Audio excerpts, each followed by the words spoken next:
السلام عليكم. اليوم حبيت نشارك معاكم وصفة كيكة البرتقال السريعة بصوص أسطوري، سر الطعم اللي أبهر كل اللي ذاق الكيكة تاعي الناعمة. خليك معايا لآخر الفيديو، ما تنسيش الضغط على الاشتراك وجام للفيديو. عندي حبة برتقال متوسطة الحجم، نقشرها ونقطعها وننزع البذور طبعا. رايحة نحط عليها زوج حبات بيض، يعني غير بزوج حبات بيض وحبة برتقال تحصلت على أحلى وأطرى كيكة برتقال. حبة برتقال متوسطة حطيت عليها ثلث كاس تاع 220 مليلتر من السكر العادي. نحط عليها زوج حبات بيض، طبعا المكونات بدرجة حرارة المطبخ. هذه دايما نصيحة نقولها للبنوتات اللي معايا في القناة. بما انه كيكتي اليوم هي كيكة برتقال، رايحة نضيف عليها مبشور البرتقالة، يعني مبشور حبة برتقال نضيفه، رايح يعزز نكهة البرتقال في الكيكة تاعي. وحبة البرتقال اللي قطعتها كما شفتوا في الإناء رايحة تمد للكيكة تاعي طراوة وطعم مميز بين كل الكيكات. نضيف ثلث الكاس زيت الطعام أو الزيت العادي، طبعا قرصة ملح أو فانيليا. ها هي كل المكونات مع بعضها البعض. وطبعا رايحة نضيف ثلث كاس حليب دافئ بحرارة المطبخ. كل المكونات في الإناء، أو تقدري تستعملي الخلاط اللي نخلطوا فيه العصير، راح تكون ثانة ناجحة 100%. نخلطهم غير بهذا بالبراميكسور، نخلط كامل المكونات. هنا الخطوة باهي ترحى معايا هذاك البرتقال، في نفس الوقت مكونات الكيك يندمجوا مع البرتقال، يعني نخلط حتى نتحصل على قوام متناسق مع بعضه البعض. كيكة البرتقال في هذه الأيام الباردة من أصلح وأحسن الكيكات اللي تقدميها للعائلة، طبعا مع الصوص الخرافي ولا الأسطوري نقوله، اللي زاد لها بنة على بنة. إذا كنت أول مرة تزوري قناتي ما تنسينيش باشتراك وفعلي جرس الكل. وطبعا ما تنسوش البنات إعجاب للفيديو، لأنه إعجاباتكم هي اللي تخلي الفيديو يبان في اليوتيوب.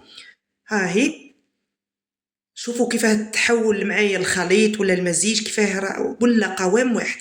رايحة نضيف عليها هذا القوام زوج كيسان من الفرينة أو الطحين الأبيض، طبعا كيس خميرة كيميائية 10 جرام.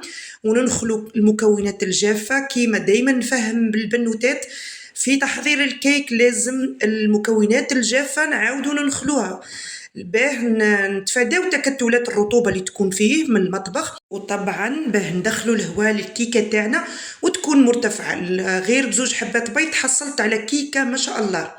ها شوفوا القوام البنات، لأن راهي حبة البرتقال راهي مرحية في وسط الخليط هذا، كيكة ولا أروع. إذا حضرتي كيكة برتقال في هذا الشتاء خليلي في التعليقات طريقتك ومكونات الكيكة اللي حضرتيها، هكا نحضرها في المستقبل، وطبعا نكون نشاركها معاكم وصفات المتابعين. واضحة البنات؟ نخلط من التحت للفوق كيما نحضروا أي نوع من الكيك. طبعا نسخن الفرن تاعي على درجة 180 درجة مئوية من بداية تحضير الكيك. واضحة البنات؟ كيكة برتقال ولا أروع في الطعم وفي المنظر، يعني روعة. حضروها البنات وخلوا لي في التعليقات التابعة للفيديو هذا أنكم حضرتوها وعجبتكم أهم شيء. طبعا نخلط من تحت للفوق حتى نتحصل على قوام متماسك، قوام الكيك تاعي. المول تاعي طبعا اللي حضرته دهنته بقليل من الزبدة ورشيته بقليل من الفرينة باه ما تلصقش معايا الكيكة تاعي.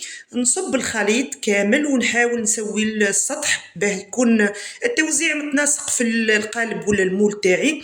ندخلها للفرن على درجة 180 درجة مئوية ونخليه يطيب مدة 20 دقيقة. أنا هنا خذيت كاس عصير برتقال طازج معاه كاس ماء، تقدري تستعملي زوج كيسان عصير برتقال رايحة تجي معاك مليحة. يعني هنا عندي زوج كيسان من السائل، يعني راح نحط زوج ملاعق أكل من السكر وزوج ملاعق من النشا أو المايزينا. نخلط كل شي بارد في بارد.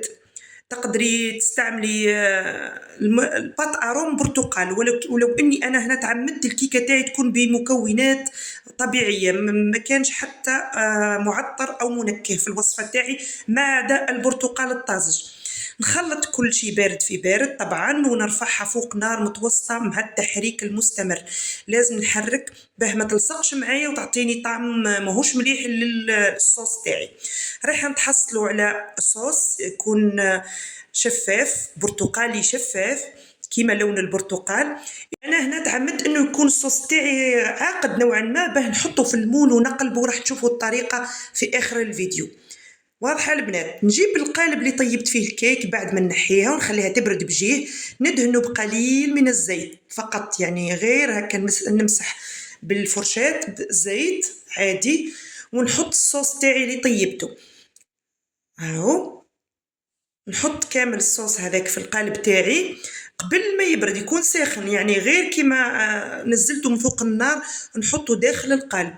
تقدري تحضري القالب تاعك قبل ما تبداي تخدمي الصوص باه يكون ساخن كي تحطيه في القالب. واضحه البنات؟ يعني طريقه سهله وخطوات اسهل وكيكه ولا اروع. نصب الصوص في القالب، ها هو شوفوا كيفاه القوام تاعو. هذا رايح يتجمد معانا من بعد وحده البنات، لانه خاثر. واذا حبيتي طريقه انك تحطي الكيكه تاعك وتصبي عليها غير الصوص من الفوق، تقدري تضيفي له عصير نصف حبه برتقال وهو يطيب، راح يكون اخف من هك ما يتجمدش، يكون صوص ثقيل ولكن ما يتجمدش. بعد ما حطيت الصوص في وسط المول او القالب نوزعوه على كامل القالب باه يكون متناسق.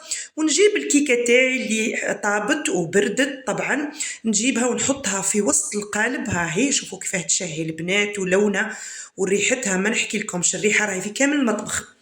نحط الكيكه فوق هذيك الصوص اللي حضرتها، ها هي، ونضغطها باه يطلع هذاك الصوص على الاطراف او الجوانب. نضغط هذه، شوفي كيفاه، غير تضغطيها ضغط خفيف فقط حتى يبان الصوص على الحواف، تشوفيه بعينك طلع. ها هي، ها هي، ونخليه بجهه في المطبخ. تقدري تحطيه في الثلاجه، تقدري تخليه بجهه الجو راه بارد، رايحه تبرد معاك في خلال ساعه تكون حاضره وتقدري تقدميها. بعد ما تبرد معنا الكيكه تاعنا، كيكه البرتقال اللي نقدروا نحضروها حتى في سهرات رمضان كتحليه، هاي بعد ما تبرد نقلبوها ونحطوها على طاولة التقديم. واضحة البنات؟ كيكة برتقال ولا أروع، كيكة تشهي طرية وبطعم البرتقال. جربوها وخلوا لي رأيكم في التعليقات. هنا بعد ما قلبتها، هاي الكيكة تاعنا، كيكة البرتقال بصوص خرافي ولا أسطوري اللي يعجب كل اللي تذوقها. تقدري تقدميها كتحلية في شهر رمضان وتعتبر من وصفات رمضان 2025. شوفوا هنا الطراوه تاع الكيكه والقوام ما نحكي لكمش. جربوها وخلوا لي رايكم في التعليقات، وما تنسوش لايك وبارطاج للفيديو البنات، هكا القناه تكبر بتفاعلكم. دمتم في رعايه الله وحفظه، الى اللقاء.